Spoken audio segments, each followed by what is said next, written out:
Hi, Nathan. Nice to Hi. see you. I'm Flora, and I really loved your movie. I'm not saying this because I'm trying to be kind, but I really do think it's a great movie.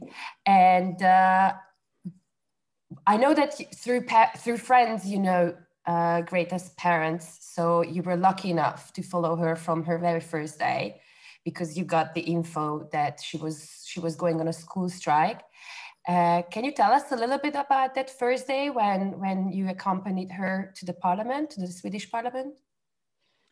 Yeah, I said I got a tip from a friend of mine, my boss, that knew her family a little bit, and we decided to give it 1 or 2 days as a recce. So I had never met Greta before, and I remember I brought a friend of mine who's a sound technician, and we went to this street outside the Swedish government to see if she was sitting there. And at first it was a little bit hard finding her. So I remember we walked around and we're like, yeah, have you seen, like, is she going to sit towards the wall, or is she going to have a sign, or, you know, we had no idea. And then suddenly I saw her by this kind of stone wall. And it's a fairly unpleasant street. It's like a cold and windy place because it's between 2 buildings. And I remember, like, Jesus, that sounds, looks uncomfortable sitting there. But I went up to her and presented myself and asked, you know, if I could put a microphone on, and she was okay with that, and said, you know, yeah, it's fine. And I was also very keen on saying to her, because she's a child, that, you know, I might not be here for very long. It's maybe just for today if it's not interesting and so on. It doesn't have to do with you, but sometimes these, you know, it doesn't work filming it. And from there, I kind of stepped away a little bit with the camera, and we started rolling.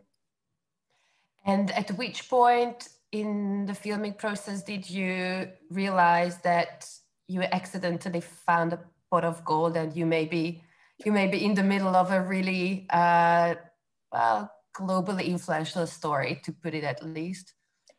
No, but here at the office, they actually call me the big pessimist, because I'm always very pessimistic in regards to if stories hold up and if they really work. I shot this film myself, and for the first half year, I shot it in the low resolution mode of the camera, because I was like, let's not waste any space on the hard drives. But then in the winter, this started to become something special, because I think we need to rewind and remember that these strikes in Sweden, they were planned to be something for the Swedish election. And then she continued, but it was a fairly Scandinavian, you know, domestic thing. In Norway and Sweden, some in Holland, small strikes, maybe 20, 30, 50 people. But in the winter, suddenly kids were starting to strike in Australia and in Belgium. And now it was 10, 15,000 of people on the streets marching, you know, with signs saying, like, school strike for climate, and we stand with Greta. And I think that was when even the pessimistic Nathan started to kind of, oh, Jesus. So her message is suddenly translating to other cultures and to other kids in a much, much bigger way. And from that point, I said, you know, okay, but now we need to work on this full time and really see where this is heading.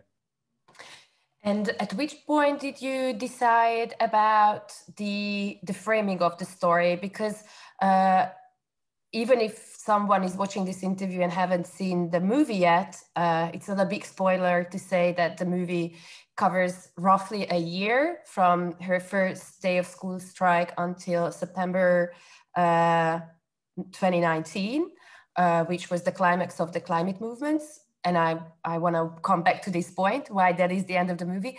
But at which point did you decide about the framing, that it's going to be, it's basically a very optimistic, hope-giving documentary? Yeah, I think fairly early on, I think as a documentary filmmaker, especially with these kinds of projects, you have to be very flexible in the sense that you don't really know where the world is heading or where the story is heading, and the activism in this case. So in the beginning, I didn't really know what I was doing. I first wanted to kind of capture more of the movement, and I filmed to get some of the other children that was also striking.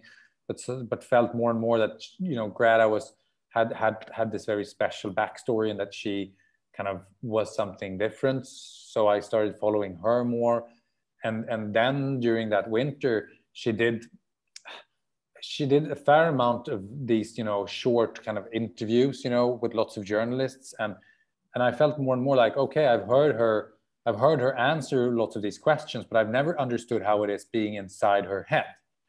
And I got more and more interested kind of doing some kind of a piece, because that's what I think cinema can do in a way that no other medium can.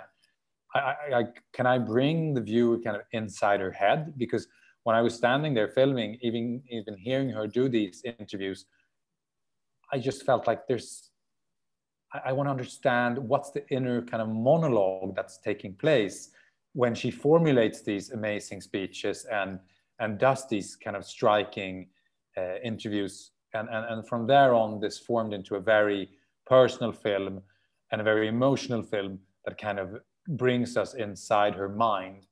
And as the year then progressed, I was very happy with that kind of idea, because Greta opened up more and more towards me, and I started to do interviews with her in her room, and she started to read some parts of her diary, and that then formed kind of the narration of the movie, which is her kind of inner voice in the film. So it was much based on just the sheer kind of interest in me wanting to kind of understand her world better. The strange thing is that with all the talk, and often mean talk about her condition, which is living with Asperger's syndrome, as you watch the movie, you see a perfectly normal kid. You know, her enemies keep using it as a weapon against her, whilst as you watch her, you see her just a normal kid with emotions.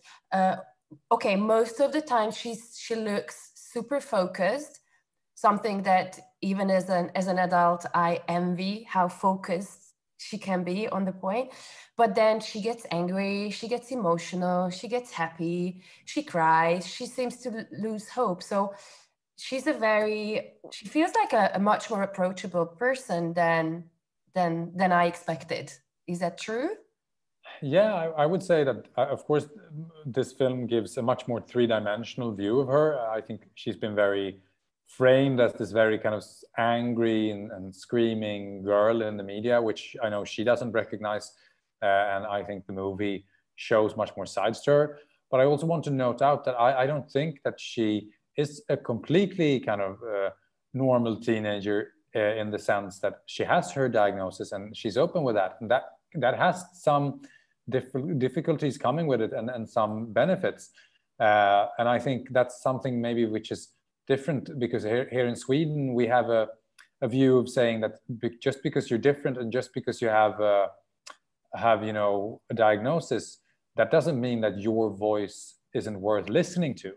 And that doesn't mean that we should diminish that person, but we should listen to them, because sometimes they can have perspectives of the world that we others have missed. And I think Greta, when it comes to climate, she has been very good at seeing through lots of the greenwashing and lots of the kind of social niceness, which sometimes can be around this issue. And with that kind of way of seeing the world, which to some extent comes from the diagnosis, she goes very much to these details and to these facts, which are in reports that, you know, have already been published. They're not controversial in any way. And I think someone that was more interested in all the social games that doesn't have are on the spectrum might have missed those facts. Have you managed to sort of to catch her secret to how to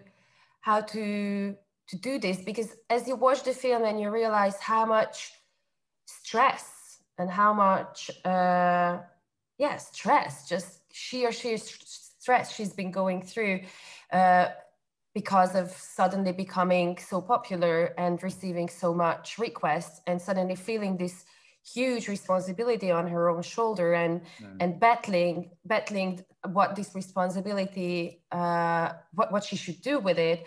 Have you somehow discovered what are her coping mechanisms? How does she do this? What are the things that she hangs on to? Because even as an adult, and even just watching the scenes that she went through, the crowd scenes, that incredible boat trip through the Atlantic, where I was like shivering just watching and just listening to the sounds.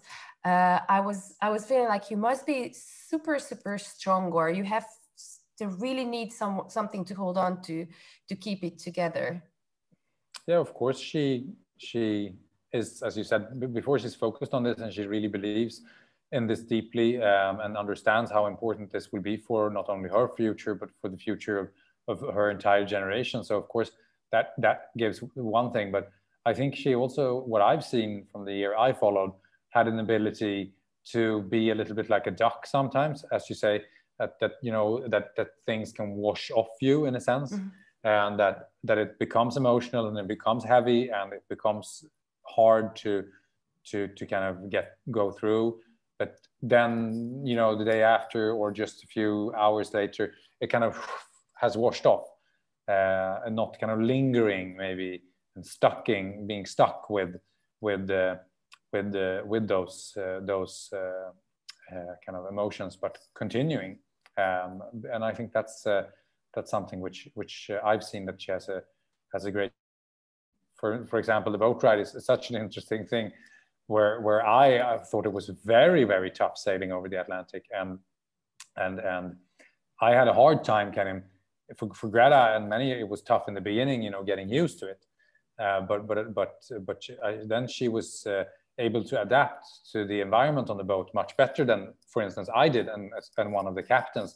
We were more seasick, and we were missing home maybe even more than she did, because we were, you know, clinging on to some feeling that we got in the beginning, where she more let go of that, which was emotional for her, which you can see in the film, but was then able to kind of find another way of being on that boat.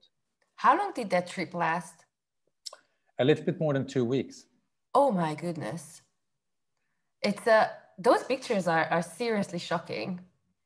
Like, not shocking in the sense, but like, I don't know. I think you really managed to capture how small and insignificant one is in the middle of the Atlantic Ocean.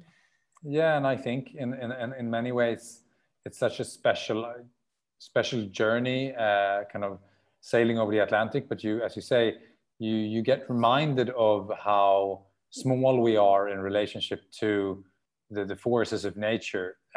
You don't feel like you're in control of the world when you're kind of meeting those gigantic waves and all that wind. And I think you become humble towards how small we actually are in relationship to this very, very big planet, in a sense. Has spending a full year with Greta changed you in any way? Yeah, maybe sometimes it's hard to know yourself in a sense, but and I was interested in this topic before. I had made not films directly on climate change, but at least in relationship to it. But I must say that spending the time with Greta, I learned a lot about some of the kind of details and facts and about climate change that are in these reports that we tend to miss, as I said, because I always read the news. I tried to stay updated, but I had missed how small kind of our carbon budget was, and how tight it is for us at this moment to kind of lower the emissions. I think I was probably a little bit more naive before starting this project, in the sense that I thought that we were heading more towards the right direction than what we can see in the studies that are published, by the UN and the IPCC, where you very, very much see how small this budget is that we still have for our emissions. Your movie's last scene is as we mentioned, September 2019, which was the climax, the height of the climate movement that Greta sort of accidentally launched, and then since then, the climate movement is in either decline or in crisis, or is just affected by the pandemic as every other aspect of our world is. It's at this moment, we don't really know. We can't really say whether this movement is just dormant or it went through the natural curve of any movement, which is a big, rise up and then a natural decline. What's happening since you finished filming? Are you still following the climate movement? Is there any hope you can give us that the climate movement is not dead yet, and Greta is still going to be around for 40 more years to inspire us? Yeah, of course. I've been spending most of the time in the editings, but of course I've been having my eyes on what's happening around in the world, and of course it's a very special time right now when we're speaking.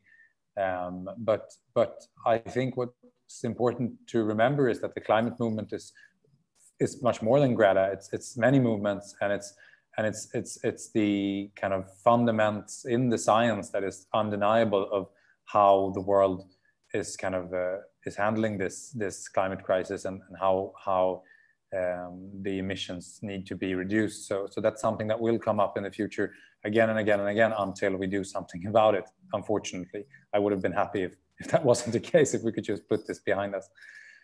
So I think that what we can, of course, know now is that there's a health crisis, and that activism on the streets might not be the perfect thing to do, because it could help spread this disease. And Greta and the school strike movement, who's been very open early on about that we need to listen to the scientists, of course, reacted as we should have done with the health crisis. They listened to the doctors in this case, and stopped striking physically. But I think that now with COVID, we're seeing something which is interesting, and that is that governments are reacting to a crisis. Greta's been saying over and over again in the past, treat the climate crisis as a crisis. And I think it's been hard for us to understand, okay, but what does that mean? Now we're seeing, okay, so this is how governments and people treat the crisis. We do everything we can, we get super worried, we spend billions and billions and billions of dollars with funds that suddenly can be there. So it also gives, I think, the climate movement and many of the young people this kind of contact point with, okay, there can be a political reaction. We also there is still guys within the system, and I think going out of this COVID crisis, and also now we need to use that and remember that these politicians that said to Greta 1.5 years ago that the climate crisis, let's, it's too big, it's too expensive. Okay, but now they seem to react. So I think that young people will definitely carry that with them.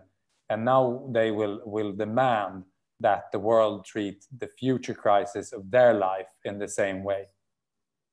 I'm really glad you said that the climate movement is much more than Greta, because there is one scene, I think it was in Italy, when the crowd is chanting Greta, save the planet, I believe, which is chilling in some sense, because I feel like her becoming an icon also sort of allows people to say, like, okay, so Greta's going to save the world.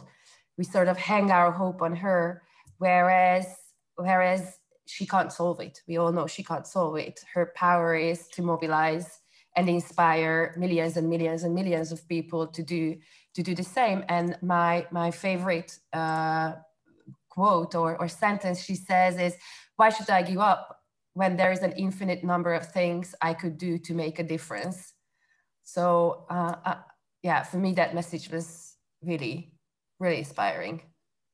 Yeah, and I think it also comes down, and I think we should listen to that quote in the sense that Greta and these other, you know, young school strikers, they have never wanted to do this. You know, they wanted to be an alarm bell and to ring the bell and say, you know, guys, we've spent 30 or even more years discussing this, but we haven't had any change.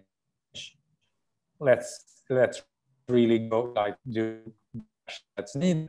But they didn't want to get, as you said, the question on their shoulders. And I think the film very clearly shows that not Greta or not any kind of 16, 17, 20-year-old who's marching in the streets will be able to kind of do this themselves. We need to do this collectively, and it needs to be, that responsibility needs to be put onto the shoulders of our political leaders. And we, as people with voting rights, we should of course do what we can do in that regard. But when and many of the people that I've met in these strikes, they don't even have voting rights because they're not 18, which you have to be to vote in most countries. So let's take this responsibility as adults and not shove it onto the shoulders of the young. I fully agree. And thank you so much for the discussion. Thank you for making this movie. It really is great. And I hope everyone who hasn't seen it yet are now rushing to Verzió's webpage to watch it. And good luck. I hope you will be able to deliver it to as many people as possible. Thank you, Flora, and it was nice speaking to you. And I hope that many people in Hungary will have the ability to watch it. I don't know how it looks like now in COVID times, if cinemas are open and so on. But it's accessible online, and I hope that's going to be a huge, as much as said as it is, that the film festival needs to go online. I also think it opens up a huge possibility for everyone to watch it, even people who otherwise would have probably not come or traveled to Budapest. So definitely, I have my hopes are high. Sounds really good. Thank you. Bye-bye. Thank you. Bye.